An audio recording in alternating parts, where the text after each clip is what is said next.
Assalamualaikum warahmatullahi wabarakatuh. Halo kawan-kawan, bertemu lagi dengan channel Tukang Gambar. Seperti biasa, Tukang Gambar akan menceritakan berbagai hal, kisah, tragedi, dan juga kasus yang pernah ramai diberitakan di Indonesia. Dan pada video kali ini, Tukang Gambar akan menceritakan salah satu kasus yang sangat miris, di mana ada seorang guru agama yang tega menghabisi kekasihnya yang masih berstatus sebagai pelajar. Kisah ini berawal pada Kamis 27 Oktober 2016. Saat itu sekitar pukul setengah 9 malam, seorang wanita dengan pakaian yang penuh dengan lumuran darah berjalan terseok-seok dengan tangan yang terus memegangi lehernya. Tampaknya lehernya memang mengalami luka yang sangat serius. Kejadian ini tepatnya terjadi di Jalan Lingkar Selatan, Kelurahan Limus Nunggal, Kecamatan Ciberem, Kabupaten Sukabumi. Setelah cukup lama berjalan, wanita itu akhirnya menemukan sebuah rumah yang nampaknya penghuninya masih terjaga. Dan ternyata benar, saat tiba di rumah itu ada seorang laki-laki parubaya yang sedang duduk santai sambil merokok di depan rumah tersebut. Wanita itu berusaha memanggil dan meminta pertolongan. Namun karena tenggorokannya yang terluka sangat parah, sehingga yang keluar dari mulutnya hanyalah suara seperti orang yang mendengkur. Hingga pada akhirnya pria yang diketahui bernama Dodi Saiful Rahman menyadari keberadaan wanita itu. Namun bukannya menolong, Dodi justru lari terbirit-birit masuk ke dalam rumah, lalu mengunci pintu rumahnya. Wanita itu terus berusaha meminta pertolongan dengan terus-menerus menggedor pintu rumah Dodi. Namun ternyata pada saat itu Dodi tidak bersembunyi di dalam rumahnya, melainkan lari lewat pintu belakang dan berusaha mencari pertolongan. Ia refleks mengunci pintu rumahnya karena kaget dan panik saat melihat keadaan wanita itu. Beberapa saat kemudian Dodi bersama dengan ketua RT dan juga beberapa warga kembali ke rumah Dodi dan langsung memberikan pertolongan kepada wanita itu. Di saat itu juga kebetulan lewat sebuah mobil angkot yang kemudian langsung diberhentikan oleh warga dan dimintai pertolongan untuk membawa wanita tersebut ke rumah sakit. Setelahnya, para warga yang ada pada saat itu juga melaporkan kejadian tersebut kepada polisi. Pihak kepolisian kemudian juga langsung melakukan pemeriksaan terhadap korban dan mencari tahu apa yang sebenarnya terjadi kepada wanita tersebut. Awalnya pihak kepolisian sempat mengalami kesulitan, sebab korban pada saat itu mengalami luka yang sangat serius pada bagian leher, sehingga sulit untuk berbicara. Namun setelah dilakukan berbagai macam cara, akhirnya korban bisa memberikan keterangan dengan cara menulis pesan dengan menggunakan handphone. Dari sinilah akhirnya diketahui bahwa korban tersebut bernama Yulianti yang berusia 18 tahun dan merupakan seorang siswi di salah satu madrasah aliyah di Kabupaten Cianjur, Jawa Barat.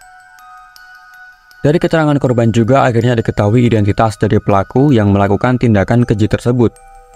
Dia adalah Tatan Supriyatna, seorang pria berusia 22 tahun yang ternyata tidak lain adalah guru dari Yulianti sendiri.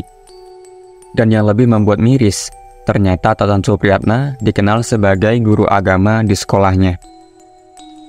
Pihak kepolisian lantas melakukan pengejaran terhadap Tatan. Tidak butuh waktu lama, di hari yang sama Tatan berhasil ditangkap oleh pihak kepolisian saat hendak melarikan diri menuju Jakarta.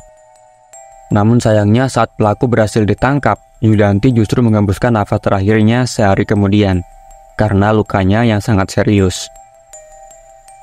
Singkat cerita, setelah dilakukan interogasi oleh pihak kepolisian, Tatan Supriyatna kemudian mengakui semua perbuatannya dan menceritakan bagaimana awal kejadian tersebut dapat terjadi. Semua berawal dari ketertarikan Tatan terhadap seorang muridnya, yaitu Yulianti. Ia kemudian mulai mendekati siswi tersebut.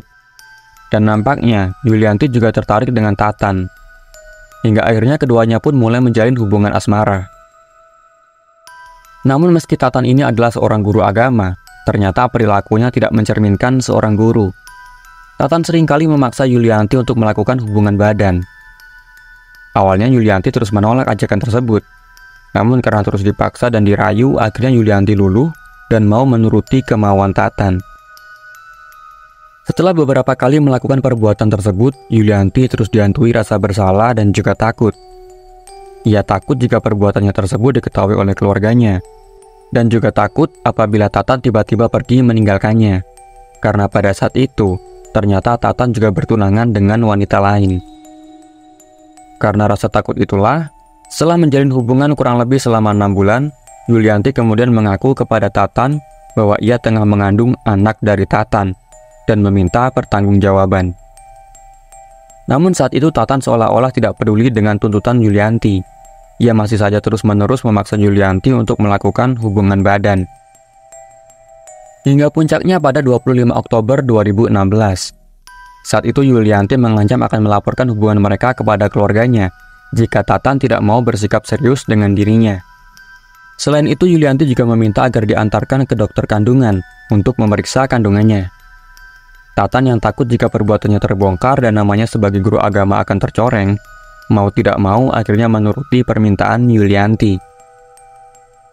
Keesokan harinya keduanya kemudian pergi ke Garut dengan tujuan untuk periksa kandungan sekaligus jalan-jalan. Namun setelah bepergian cukup lama, ternyata Tatan melupakan niatnya untuk mengantar Yulianti ke dokter. Karena sebenarnya, itulah niat dari Tatan mengajak Yulianti jalan-jalan, agar tidak jadi periksa kandungan. Hal itulah yang kemudian menjadi awal mula keributan dari pasangan ini.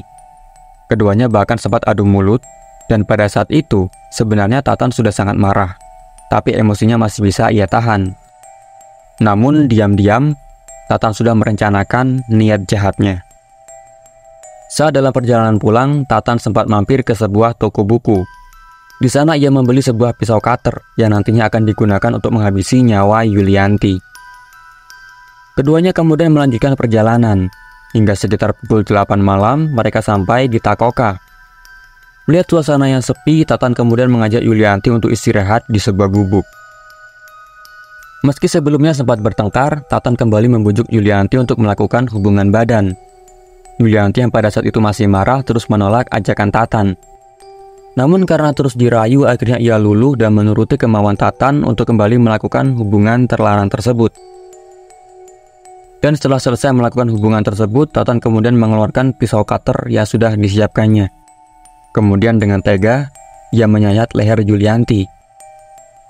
Meskipun mengalami luka yang cukup parah, saat itu Yulianti masih sempat memberikan perlawanan. Ia sempat menggigit tangan Tatan. Namun karena kalah tenaga, akhirnya Yulianti tumbang di gubuk tersebut. Tatan yang pada saat itu yakin bahwa Yulianti telah tewas, kemudian pergi meninggalkan lokasi tersebut dengan menggunakan motornya. Tatan sempat bersembunyi di rumah kos miliknya sebelum kemudian memutuskan untuk melarikan diri ke Jakarta. Namun rencana tersebut berhasil digagalkan oleh pihak kepolisian. Tatan ditangkap menjelang subuh di hari yang sama saat Yulianti ditemukan oleh warga. Untuk mempertanggungjawabkan perbuatannya, Tatan kemudian diadili dan kemudian divonis hukuman 20 tahun penjara. Dan yang lebih ironis, saat dilakukan pemeriksaan terhadap kandungan Yulianti, ternyata saat itu Yulianti tidak sedang mengandung. Jadi selama ini ia berbohong kepada Tatan. Namun hal itu ia lakukan agar ia bisa mendapatkan pertanggungjawaban dari Tatan atas apa yang telah dilakukan Tatan selama ini. Dan itulah akhir dari kasus seorang guru agama yang tega menghabisi nyawa murid sekaligus kekasihnya sendiri saat dimintai pertanggungjawaban. Semoga kejadian ini dapat menjadi pelajaran bagi kita semua. Sekian video dari Tukang Gambar. Jika ada kesalahan atau informasi yang kurang tepat, silakan kawan-kawan sampaikan di kolom komentar. Sampai jumpa di video selanjutnya. Wassalamualaikum warahmatullahi wabarakatuh.